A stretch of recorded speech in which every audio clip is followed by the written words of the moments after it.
G'day YouTube and fellow Godzilla fans. Today I'm going to do a review of Godzilla 2014. And for those of you who have been paying attention to this channel, no, you are not imagining things. This is a separate video. I had to delete the previous video because YouTube decided not to monetize the video because I used a Godzilla thumbnail in a Godzilla movie review. I don't understand that at all. 300 views later, I'd rather delete the video and then re-upload the original rather than go through the nonsense, right? But what had happened was I've since lost the original video, and I'd restored my recycle bin and stuff like that, and it's not in the recycling bin, so it's gone. I don't know how, don't know why, it's just gone. I do have a record of the original thumbnail, but the video that I uploaded was gone. So thank you for tuning in and clicking on this video if you are a regular subscriber to this channel. Now, this video contains spoilers if you haven't seen the film. Most of you will have seen the film by now. However, the previous video was uploaded basically to get the views of the people in the United States who have yet to see the film, and then or get like views and stuff. So I've lost that competitive edge. Anyway, this contains spoilers, so spoiler warning, and you've got a 5-second count to stop the video. 5, 4, 3, 2, 1, 0. You're in the spoiler zone. Okay, what I'm going to do is just the good, the bad, and the ugly, just to keep this short. The good is performances by Bryan, Cranston, and Juliette Binoche. Very touching scenes that they're in. Absolutely fantastic. You care about those characters.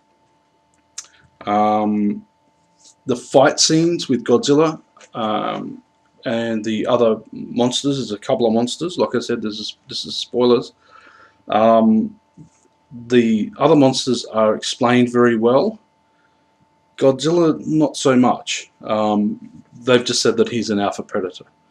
Now, this is another spoiler. If you're watching this going, okay, yeah, but does the new Godzilla have an atomic breath weapon? Well, and do his spines light up and all that sort of stuff? This is spoilery stuff. Let's just say there are toys that reveal that Godzilla does have an atomic breath weapon, but you'll have to see for yourself, I think. But I thought that the fight scenes are absolutely fantastic. Lots of detail, lots of buildings being smashed and stuff like that. Lots of people being killed. The bad. There's a lot of dialogue. There's a lot of focus on humans. There's more footage of helicopters flying in and out than there are of Godzilla. Correct me if I'm wrong. You can do the maths if you want to. There's a lot of explanations of things like that. Some acting falls flat and looks fake. There's a scene where Elizabeth Olsen picks up a telephone. Once you see that scene, like she has to cry in that scene, and you just think, well, that's not believable at all. The film starts off with government documentation and stuff like that, so it doesn't pull you into the movie with an action scene straight up, which is what I would have probably preferred. They could have said, okay, look, this is the main character, this is what's going on. There's a speech about what happens in 1945. That should have been at the very start of the film. Like, you open with that and then explain why they're showing this guy this footage from 1945 and stuff like that. Grab me from the outset and then tell me the backstory. I would have preferred it that way. The ugly,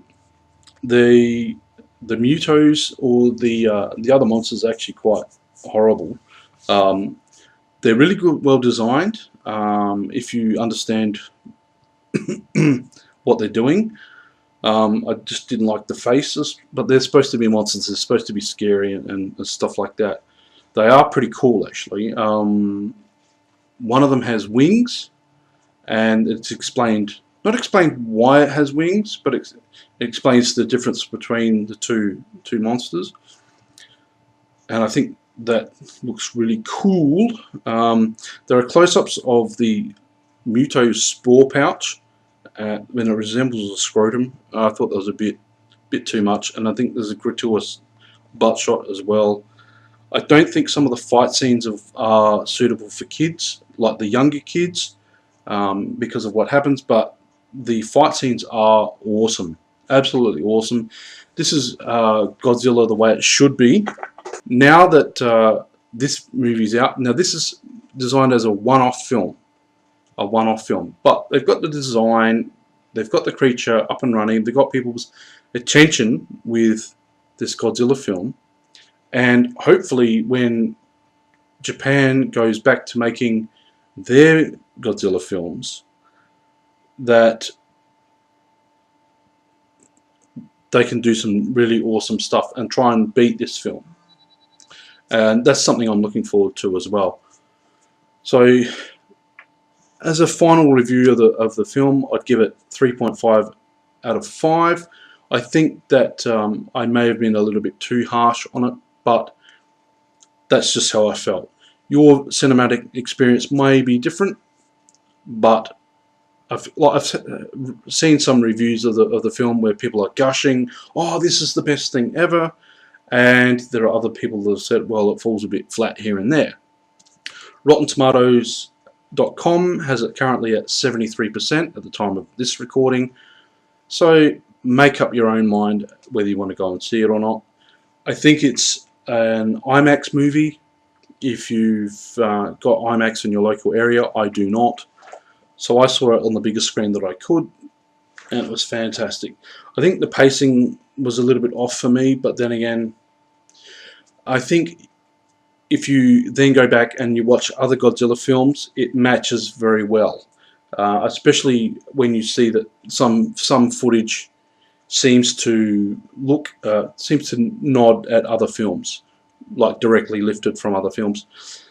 For those of you who are Godzilla fans, there are little animals here and there that resemble the monsters from the previous films. Absolutely fantastic touch. There's like movie posters and big butterfly logos and T-Rexes and things like that. So there's all sorts of things to look out for. Let me know in the comments down below what you thought of the film, and please click like and subscribe if you want more videos of this sort. That's all from me today. Look after yourselves. Bye for now.